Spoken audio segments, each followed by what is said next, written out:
ملاحم میں پڑھیے ملحمۃ العظما، جس کو کہ میں بھی آپ کے گواہی پیش کر دوں گا، جسے کہا گیا ہے لاسٹ کروسیڈ۔ بش نے بھی کروسیڈ کا لفظ بول دیا تھا، پھر واپس لیا اس نے۔ نکل جاتی ہے جس کے منہ سے سچی بات مستی میں، فقیہ مصلحت بین سے اور رندے بادہ خار اچھا، کروسیڈ کہہ کر پھر واپس لیا۔ یہ کروسیڈ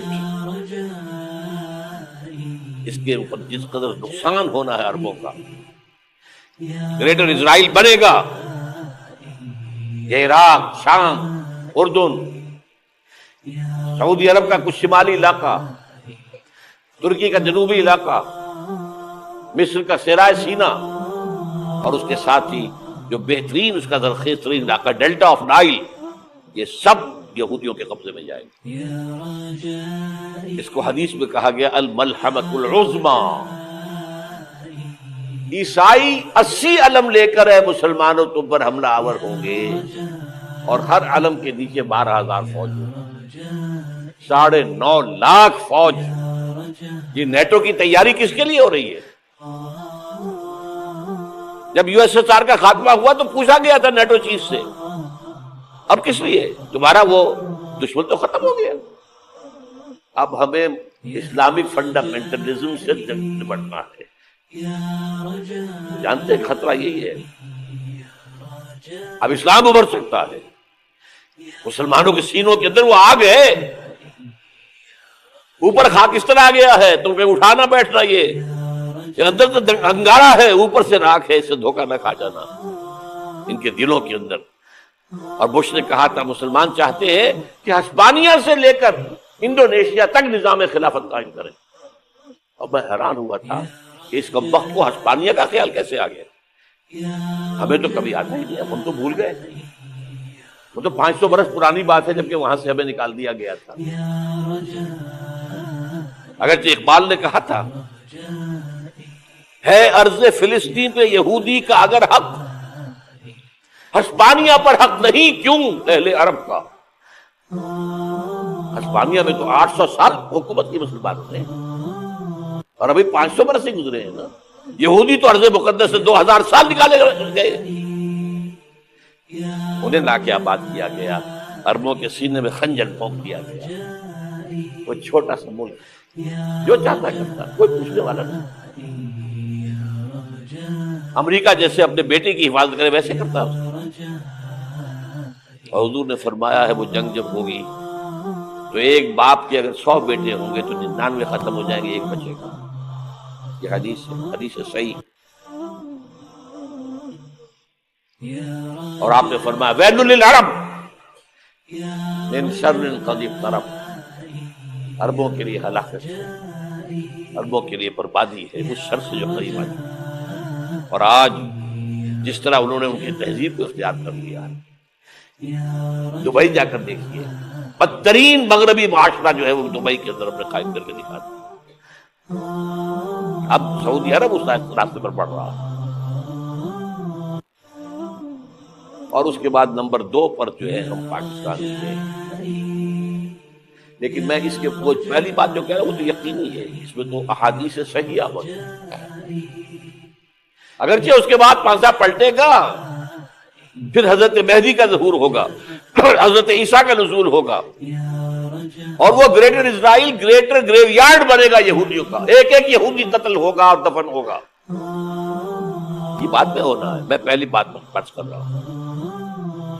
وہ پانسا پلٹے گا جب پلٹے گا، ابھی جو سامنے ہے وہ کیا ہے؟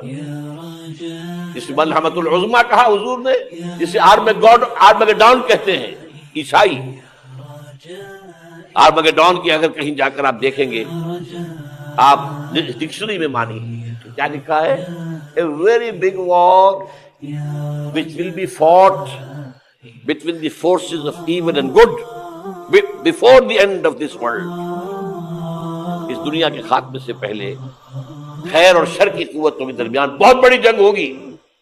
ارمجدون اسے کہتے ہیں عربی میں، اور آرمگیڈون اسے کہتے ہیں انگریزی میں، اور یہ بائبل کی آخری کتاب کے اندر ہے، جو اس میں کہ مکاشفات یوحنا، ریولیشنز آف سینٹ جان،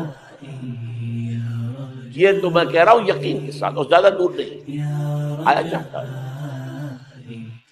اس لیے کہ یہودیوں کا اور عیسائی جو کنزرویٹوز ہیں، نیو کنزرویٹوز، ان کا 5 نکاتی ایجنڈا ہے متفق علیہ، جس کے تحت یہ جنگ صلیبی شروع کی گئی۔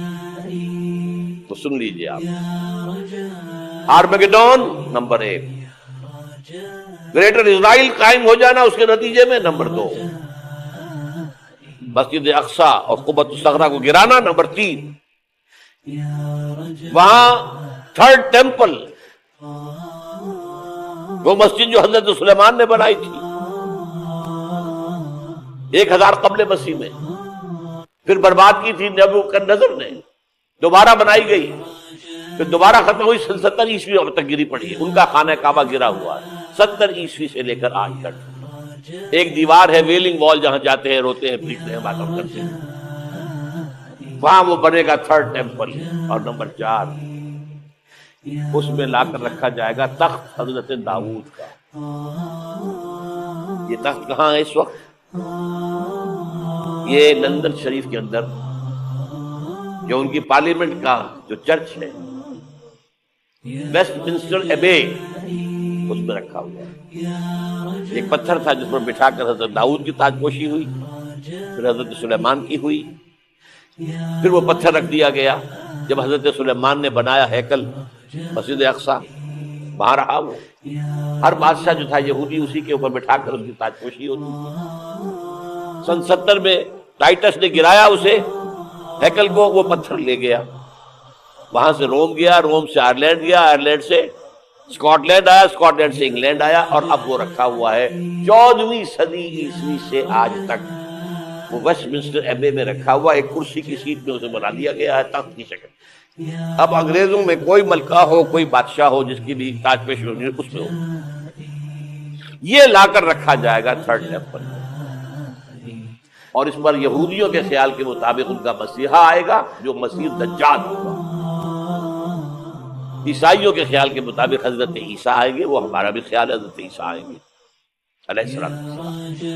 ہمارا یہ تو بعد کی باتیں ہیں نا، اس وقت جو میں عرض کر رہا ہوں عربوں پر بہت بڑا عذاب، اور پاکستان کا معاملہ البتہ یہ ہے، میں یقین سے نہیں کہہ سکتا، ہینگنگ ان دی بیلنس، ہو سکتا ہے اللہ تعالیٰ ہم پر رحم فرمائے، ہو سکتا ہے، اگرچہ اس کی بھی شرائط ہو۔